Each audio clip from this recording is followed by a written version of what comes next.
know she been holding my cup, because she got a drowsy look in her eye. Watch that shit live for confidence up. This her chance be surrounded by me and the gods. Counting up more than enough. There ain't nothing that nobody need on this side. Around and see no one but us. I'm surrounded so you won't catch me by surprise.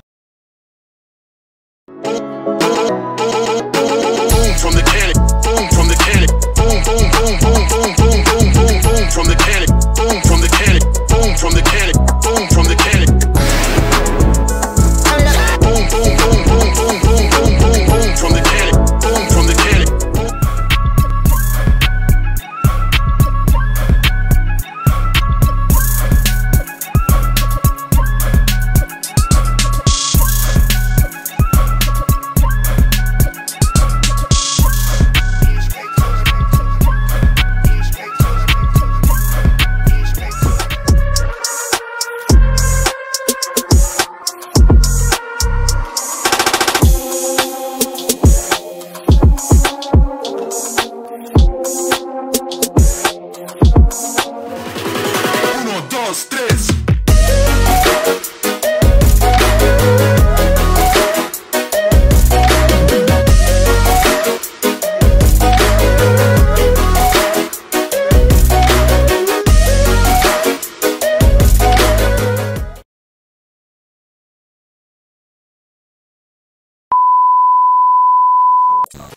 Like, how are we feeling about this?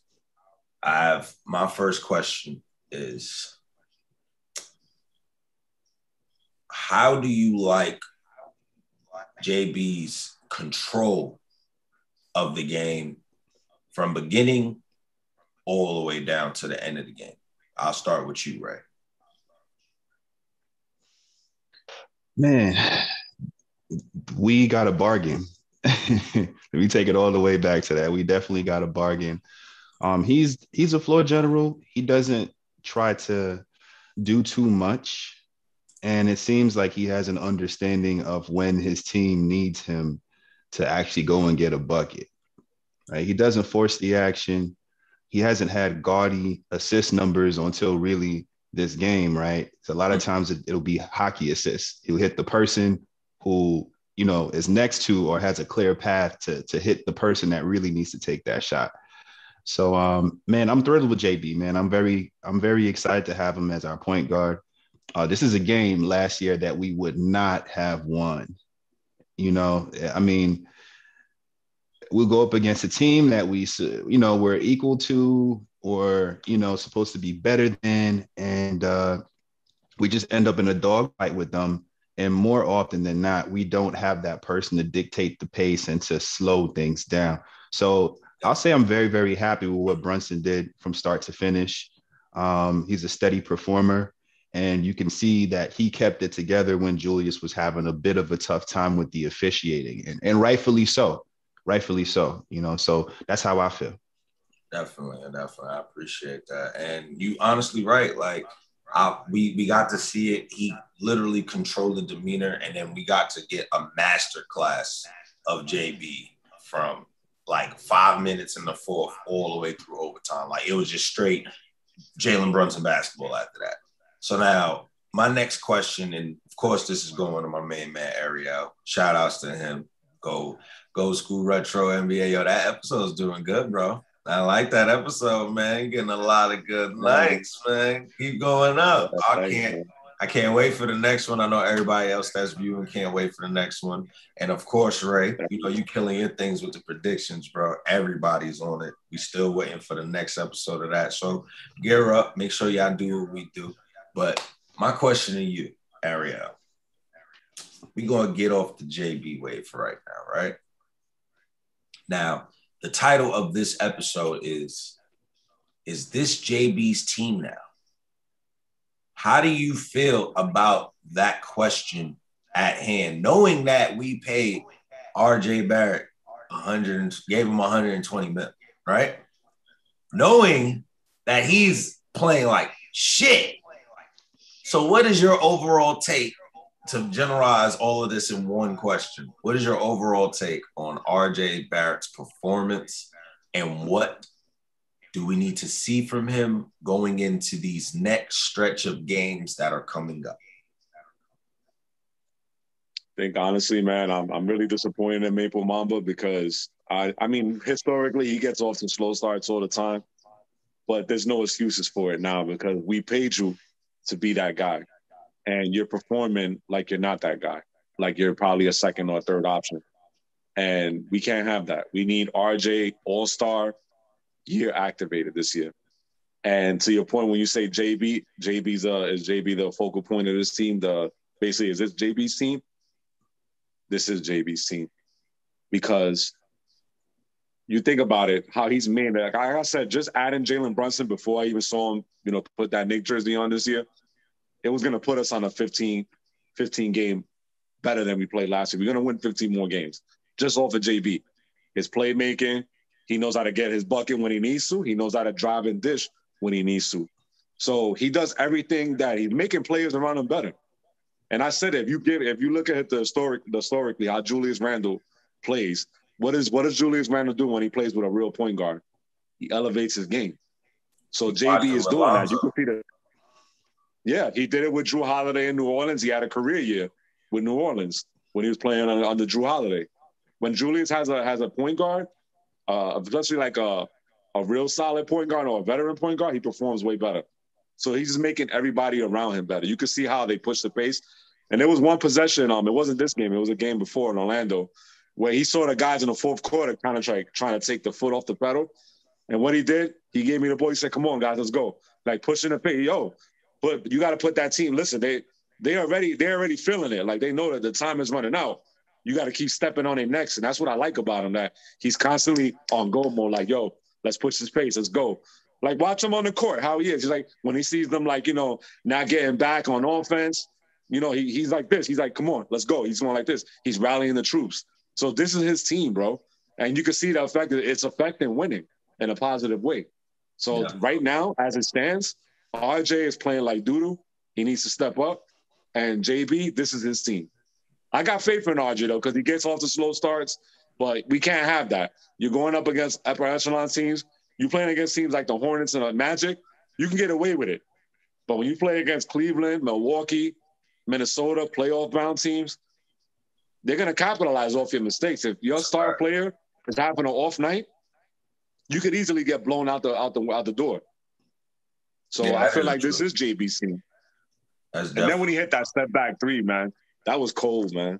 I saw that and I was like, how he had the garden rocking. It's JB's team right now. I could definitely respect that take, man. And I mean, they was eating chant. They was giving him a Jalen Brunson chant. Yeah, I saw it. But they normally do that for anybody that's going off. You feel me? So you can't really play that into it. But from the way it's looking, from the way the players are talking as well. The culmination of it is that this is the team. Say what? Say that again? Say what you just said again, bro. No, and you know what it is? They love playing with him. They love playing with JB. You could tell. They feed off of him. Nah, they definitely do. But I got another question before we get up out of here, right? So we got like 8 minutes left, right? Because I ain't going to be too much long.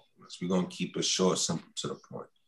I'm going to start with Ray, of course, because I just want to hear from him real quick. And then, of course, Ariel, same question, just follow up right behind. I think it was some dude named Steve B. Hoop, some Boston writer or something like that, put out a little tweet about how RJ's not doing good to a certain fit. So, matter of fact, let me get the tweet. Let me read it verbatim. Let me read this verbatim because I definitely had to share it because I didn't understand it. I didn't get it. Give me 1 second, y'all. Give me 1 second. I'm trying to figure out why a Boston writer is commenting on our business for. Yeah, they got their own problems over there. At first, I thought it was just a regular beat writer for us. And when everybody was like, that's a Boston writer, I'm like, okay, why is he even talking about anything concerning anything over here? Like, that's just not making sense to me. Yeah, man's just deflecting, man. Yeah, y'all handle what y'all doing over there in y'all organization, and we'll figure out what we're doing over here. Yeah, that's a fact. Don't give me Give me a moment, y'all. Give me a moment. I'm just looking for the tweet, man. Here it is. So, people around the Knicks are concerned about RJ's workload. Steve B. Hoop, right? This is the guy that said this. Per Steve Behoop, his offense is suffering because he has to chase around so much at the other end to make up for Jalen Brunson's defensive deficiencies. Number one, is he making up for Jalen's defensive deficiencies or Evans? This is when I call. I'm sorry. Yo, Evan, I'm packing you up. I got my boy, shout out to my boy Philly Smooth, Mr. Uber driver. Yo, we got the Uber ready for you, bro. It's not JB. Evan, every time I see you get out the game and you're not in a lineup with RJ Barrett plays so much better, bro. Whether if it's his defense, he picks back up on it. He gets easier looks to the rim. Bro, like I said on multiple spaces, multiple shows, Evan, you have to go. Evan, you do much better for this team when you go into the corner or you stay at that little wing spot on the three. Other than that, you're in the way. Last night proved it. We went against the Hornets, bro. The Hornets.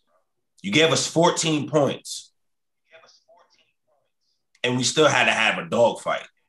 It's the most points you put up in a game this season so far. And mind you, it's funny how you try to go crazy like that, especially at the fact that, you know, the kids just got their options picked up. You're not low, bro. Somebody's on your neck. They letting you know that the ding, ding, ding, the bell is ringing. It's almost time for you to go, my friend. You feel me? It's almost time for you to pack your bags. So my thing is this, like I said, who is it really? Is it because it is the truth? I'm watching these games. RJ does have to do a lot of running around. But who is it really on? Is it the fact that he has to pick up the slack for JB or he has to pick up the slack for Evan? Try to keep it short, though, because we got like 4 minutes left. JB's actually demonstrated that he's not a bad defender. I mean, he struggles with, fast players, but who doesn't struggle with fast players in the NBA? You know, he's shown a willingness to throw his body in there. He's taken God knows how many charges from how many bigger players, and he just keeps on getting up and keeps on trucking. When it comes to this, man, RJ is doing a lot of running around. I've seen him go through double screens. I've seen him have to just run around and chase the best offensive player on the other side, the best wing player. And to be honest with you, I understand Evan's purpose. He's supposed to open up the floor for RJ, but what it seems like is that he's taking away from RJ offensively, and he's not helping RJ on the defensive end as well, too. So I think that beat writer's wrong. JB's doing a solid job from the defensive end. And the moment we put anybody in that starting position, I mean, I'm talking Grimes, I'm talking Cam, I'm talking Quick. You can start quickly, and we're doing a better job defensively. Honestly, I think the beat writer got it wrong. He's just picking on our new guy, and they're going to have to see him when we play them. They're going to have to see him, and they're going to have to see him up close and to see what his defense is really about. I mean, unless, they want RJ Barrett to hit the game-winning three on Boston again. I'm like, I need another elevation to get to the finals. We got you. I'm saying. But I'm saying, like, I'm still stuck on it. Like, once I found out homie was a Boston beat writer, it threw me for a loop. I'm like, wait, bro. You're not even a beat writer for us. You're a beat writer for, well, probably in Boston or for Boston. Bro, why you even, you know what? Forget it. How you feeling about it, Ariel? Give us the last take on this. How you feeling about it? Is it JB or is it Evan that's got this whole thing in the shebanga bang? It's Evan, man, because you got to look at it like this, man. If you were like, you could tell he don't really watch Knicks games like that. He saw probably one little instance and ran with it. Like everybody on the Knicks for Click BS troop that's out there, they take any little thing and they give him an inch, they take it a mile. Because if you look at Jalen Brunson, he's getting charges. He's sacrificing his body. He's getting up in a point guard. Like there's a couple of instances where he had to guard Cole Anthony, and he was giving Cole Anthony fits. He was guarding Cade Cunningham in the preseason and the regular season where me and you at. And what he did, you've seen a lot of times he was getting over screens. He was taking the charges. He was frustrating them. You could see it in Cade Cunningham's face. I think Jalen Brunson doesn't get enough credit for it. He makes efforts on defense. But like you said, what point guard doesn't have a problem staying in front of a faster guard. It happens to a lot of even guys like Steph Curry but the thing is, everything is like with the Knicks, it's always with a microscope. It's always like, we're the only team that has a point guard that can't stay in front of a quicker guard. When you got guys like Steph Curry that are turnstiles when they play against the quicker guards, but it's elevated because he's such a great scorer. So it's selective hate. That's what I chalk it up to. So that's just, they don't know what they're talking about. They're not watching the games like us here, like the diehard Knicks fans. They just there to get likes and clicks and get up them views and Knick for clicks. I don't buy it. And let me add this piece too. Evan was on the Celtics. So if you watched Celtics games, if you watched your own team's games, you would understand what kind of detriment he is on defense. So for you to take the spotlight off of him and to put it on our new acquisition, that's just hate, bro. That's just hate. I mean, I don't think I guarantee you wouldn't be saying that if you signed with the Celtics. Yo, as y'all know, man, it's New York Knicks basketball over here, man. We ain't trying to hear that. If you ain't from New York, don't talk about New York. That's just how it roll, man. But shout outs to Ariel. Shout outs to Ray. Make sure y'all tap in VSN Basketball Station. It's the crew. Subscribe to the page. Another one, episode 16 in the books. We holla at y'all next time.